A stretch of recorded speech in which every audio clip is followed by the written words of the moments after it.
ҳабси духтари 18-сола барои паҳн намудани наворҳои хусусияти шаҳвонӣ дошта. Фотима Амирхоноваи 18-солаи зода ва сокини шаҳри Бустон, ки бо мақсади зиёд кардани обуначиёни худ дар шабакаҳои иҷтимоӣ ба паҳн намудани наворҳои хусусияти шаҳвонӣ дошта ва истифодаи ибораҳои таҳқиромез машғул будааст, ба ҷазои маъмурӣ ҷалб карда шуда ба муҳлати 10 шабона рӯз ба ҳабс гирифта шудааст.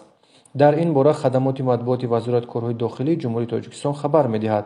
Манбаъ дар идома афзудааст, дар шабакаҳои иҷтимоӣ блогероне пайдо шуданд, ки бо мақсади ҳарчи зиёд намудани обуначиёни худ наворҳои хусусияти шаҳвонӣ дошта ва ё истифодаи суханҳои қабиҳи хусусияти ғайриинсонӣ, ки ба урфу одати мардуми тоҷик тамоман бегона аст, ба навор гирифта тавассути саҳифаҳои худ дар фазои иттилоотӣ паҳн менамоянд.